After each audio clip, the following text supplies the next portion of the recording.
బాబాయ్ నమస్తే బాబాయ్. నమస్తే చెప్పండి. మీ పేరు? వెంకట్రావు. ఏ పని చేస్తారు? అగ్రికల్చర్. వ్యవసాయం. బాబాయ్ ఎలా ఉంది ఇప్పుడు చంద్రబాబు నాయుడు గారు అధికారంలోకి వచ్చి సంవత్సరం పరిపాలన పూర్తయింది, ఎలా అనిపించింది? పర్వాలేదు. ఏంటి రోడ్లు ఎలా ఉన్నాయి? మీ రోడ్ల పరిస్థితులు ప్రజెంట్? కొన్ని రోడ్లు బాగోలేదు, కొన్ని రోడ్లు బాగున్నాయి. కొన్ని బాగున్నాయి.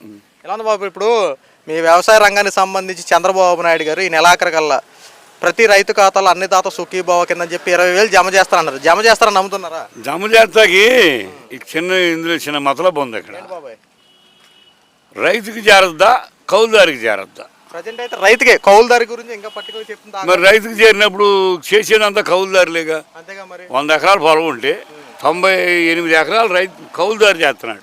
అవును. వాడికి మీరు 20,000 ఇచ్చినా, 25,000 ఇచ్చినా, రుణమాఫీ ఇచ్చినా, మరొకటి ఇచ్చినా కౌలుదారికి చేరతలేదు కదా. అలాంటప్పుడు ఆడిచ్చిన పథకం వల్ల రైతుకు ఉపయోగం ఏంటి? ఇంటికాడ పడుకుని బిల్డింగ్లో ఉండరు రైతుకి చేరుతుంది తప్ప కౌలుదారికి చేరతలేదు కదా. అలాంటప్పుడు వచ్చిన పథకం వల్ల ప్రయోజనం లేదు. కౌలుదారులు కూడా కాస్త న్యాయం చేసే విధంగా కొన్ని ఉండాలి. కౌలుదారు అనేది వాడు ఎంతవరకు వీడు కౌలుదారు, వీడు అవునా కాదా, ఈ పొలంలో వీడు ఉంటున్నాడా లేదా, వీడు చేసే పొలం కరెక్టా కాదా అనేది గమనించి వాడిని కౌలుదారి కింద గుర్తించి ఆ పొలానికి ఆయన యాక్సెప్ట్ చేయాలి. బాబాయ్ గారు ఇప్పుడు మీరు అన్నది బాగానే ఉంది. ఒకవేళ కౌలుదారులకి ఎలాంటి రకంగా ఆదుకుంటే బాగుంటుంది అంటారు? అదే నేను చెప్పేది, కౌలుదారికి గుర్తించాలి ముందు. అది గుర్తిస్తే ఏ రకంగా ఆదుకోవాలి? రైతు ఉన్నాడు, మనం కౌలుదారి యాక్ట్ రాస్తే ఆ పొలవాడు సంగ్రహించేస్తాడేమో రైతు భయం. అది వాస్తవం. కౌలుదారి ఉద్దేశం ఏంటంటే నాకు అందులేదు కౌలుదారి బాధ. అలాంటప్పుడు ఈ సంవత్సరం కౌలుదారి చేసేవాడు కరెక్టా కాదా అనేది మీ సర్వేలో ఇక్కడ ఉండే ఎంఆర్ఓలు కానీ, విలేజ్ అసిస్టెంట్స్ కానీ, ఇక్కడ లోకల్ వాళ్ళందరూ ముందు గమనించాలి. ఈ పొలం చేసేది ఎవరో, పలానా శ్రీనివాసరావు ఆయన చేస్తున్నాడు కాబట్టి ఆయన కౌలుదారి కింద ఆయన యాక్సెప్ట్ చేసాం అని చెప్పి ఆయన చేయలేదని చేయాలి ఈ కౌలుదారి రుణాలని. అప్పుడు వచ్చే సంవత్సరం వాడు చేయడు, మీరు మళ్ళీ సర్వేకి వస్తారు, అప్పుడు మారతాడు. సీన్ లేడు కదా, ఎవడో ఎంకయ్య వస్తాడు, ఆడికి ఇవ్వండి. అంతే తప్ప మీరు తీసుకెళ్ళి ఇదంతా మీరు చేసే లాభ నష్టాలన్నీ కూడా చేరేది రైతుకే. రైతుకి అయినప్పుడు ఇంక ఈ కౌలుదారి ఎందుకు, ఈ వ్యవస్థ ఎందుకు, మేము అంత ఇచ్చాం, మేము ఇంత ఇచ్చాం, ఎవరికి ఇచ్చారు మీరు? అది పరిస్థితి. ఇప్పుడు చంద్రబాబు వచ్చిన తర్వాత 3,000 రూపాయల పెన్షన్ 4,000 రూపాయలు చేశారు. ఈ 4,000 అందుతుందా? అందుతుంది. పెన్షన్ అందుతుంది, రేషన్ అందుతుంది, ఆరోగ్యశ్రీ అందుతుంది, ఇవన్నీ పథకాలు బాగానే ఉన్నాయి. అంటే రైతులు కాస్త మెరుగైన విధానం తీసుకుంటే బాగుంటుంది. రైతులకి కౌలుదారికి చేరాలి. ఇప్పుడు భారతదేశం మొత్తం ఆంధ్రప్రదేశ్ మొత్తంలో వ్యవసాయం 1000 ఎకరం ఉంటే 950 ఎకరాలు కౌలుదారి చేస్తున్నాడు. అసలు వానర్ లేడు. ఇదిగో ఈ చేను విజయవాడ వాడది.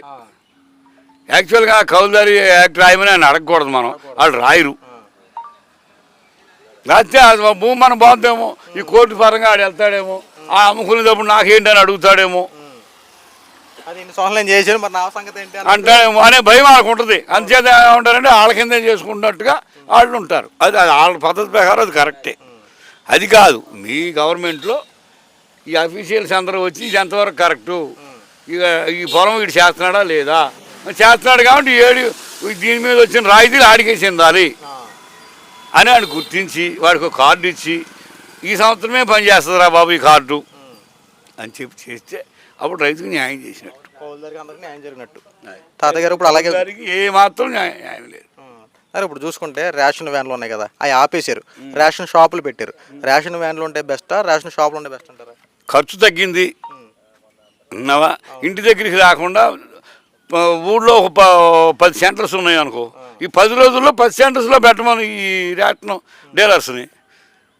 వాటికయ్యే ఖర్చు గవర్నమెంట్ భరించమను, అప్పుడు వాళ్ళ దగ్గరికి వెళ్తుందిగా. అంటే ఇప్పుడు రేషన్ పర్ఫెక్ట్గా అందుతుందా? అందుతుంది. వ్యాన్లు అంటే ఇంటి ముందుకు ఇచ్చారు, వ్యాన్లు కాకుండా ఇప్పుడు అక్కడ ఒట్లు శివారు ఆ శీలక కనపడేవి. ఇదిగో ఈ ఒట్లు ఒకటి, అదిగో శివరిపురం ఒకటి, ఇట్లా 7-8 ప్రదేశాలు ఉన్నాయి. అక్కడికి అక్కడ పెట్టుబడి అలాగే ఇస్తున్నారు కూడా, అలా ఇమ్మానండి. దీనివల్ల ఖర్చు తగ్గుద్ది. ఇది రాయితీ, గవర్నమెంట్కి రాయితీ. Okay, thank you. ముఖ్యమంత్రి చంద్రబాబు నాయుడు గారు సూపర్ 6 పథకాల్లో ఒక్కొక్క పథకాన్ని అవలంబిస్తూ అభివృద్ధి పనులు చేసుకుంటూ వస్తూ ఉన్నారు. ఇందులో భాగంగానే ఈ నెలాఖరికల్లా రైతుల ఖాతాల్లో 20,000 రూపాయలు జమ చేయడానికి రంగం సిద్ధం చేసుకున్నారు. దీనికి అన్నదాత సుఖీభావ్ అనే పేరు కూడా నామకరణం చేశారు.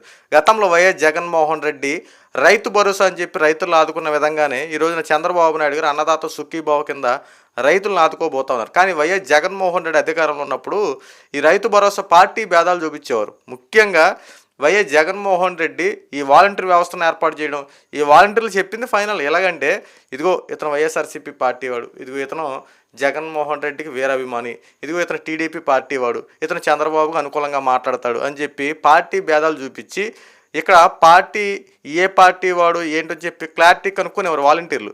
సో వాళ్ళకి మాత్రం అప్లికేషన్లు పెట్టారు, ఆ రైతు భరోసా వాళ్ళకి మాత్రమే పడేది.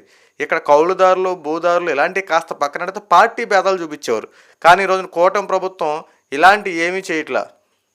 రైతులకి అన్నదాత సుఖీభవ అనే ఈ స్కీమ్ ఎవరికైతే వర్తిస్తుందో వాళ్ళ ఖాతాల్లో 20,000 రూపాయలు డబ్బులు జమ చేయడానికి రంగం సిద్ధం చేసింది. అయితే కౌలుదారులను కూడా ఆదుకునే విధంగా కూడా చంద్రబాబు నాయుడు గారు ఒక వినూత్న కార్యక్రమానికి శ్రీకారం చుట్టారు. కాస్త 2-3 రోజులు ఆగితే దీని గురించి పూర్తి అప్డేట్ వస్తుంది. సో ఎట్టి పరిస్థితుల్లో రైతులు ఎవరు అధైర్యపడద్దు.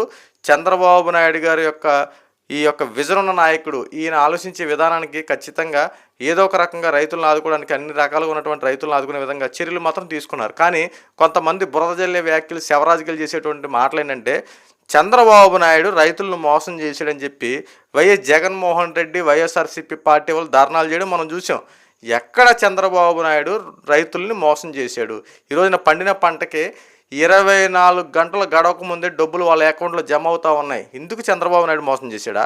గతంలో వైఎస్ జగన్మోహన్ రెడ్డి పండిన పంటకి ఆన్లైన్ పెట్టేవాడు. ఈ ఆన్లైన్ ఎక్కడైతే కనుక అక్కడికి వెళ్ళి వాళ్ళు పండిన పంటని వీళ్ళు అక్కడికి వెళ్ళి దించాలి. అంటే ఏదైతే రైస్ మిల్ ఏర్పాటు చేస్తారో ఆ రైస్ మిల్కి వెళ్ళి డబ్బులు అక్కడికి దించిన తర్వాత డబ్బులు తీసుకునే టైం పడుతుంది. అది కూడా ఆన్లైన్ సిస్టమ్ కాబట్టి అది ఆన్లైన్ అవ్వాలి.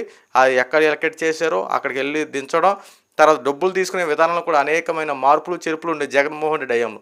ఇక్కడ చంద్రబాబు నాయుడు గారు అలా చేయట్లేదే. పండిన పంటకి 24 గంటలు గడవకముందే రైతు ఖాతాలో డబ్బులు జమ చేస్తూ ఉన్నారు.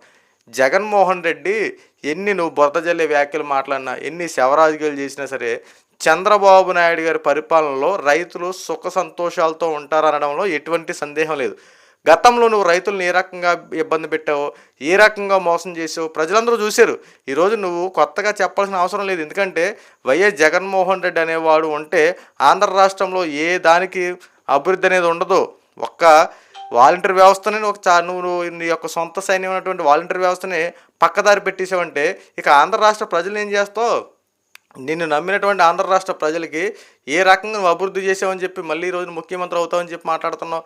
2029 ఎలక్షన్లో మళ్ళీ కూటమి ప్రభుత్వమే విజయం సాధిస్తుంది. ఎందుకంటే ఒక పక్కన చంద్రబాబు నాయుడు గారు చేసినటువంటి పనులు ఒకసారి చూడండి.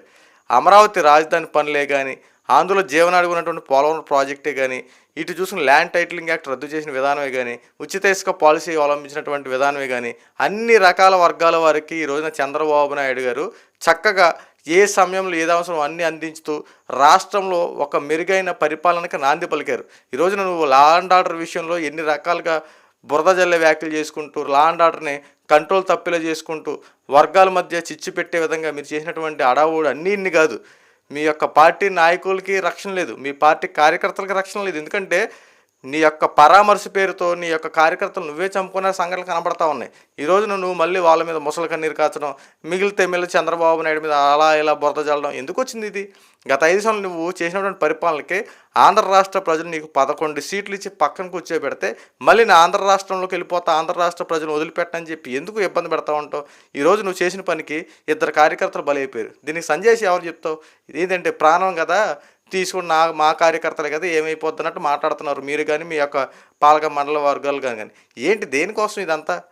ఏం చేయడానికి? కేవలం ఓడిపోయావంతే. ఆ ఓటమి నుండి పాఠాలు నేర్చుకుని రేపు గెలవడం కోసం ప్రయత్నాలు చేయడం మానేసి ఇదా నువ్వు చేయాల్సిన? పరామర్శించడం, ఇలా చేసడం ఇయ్యా?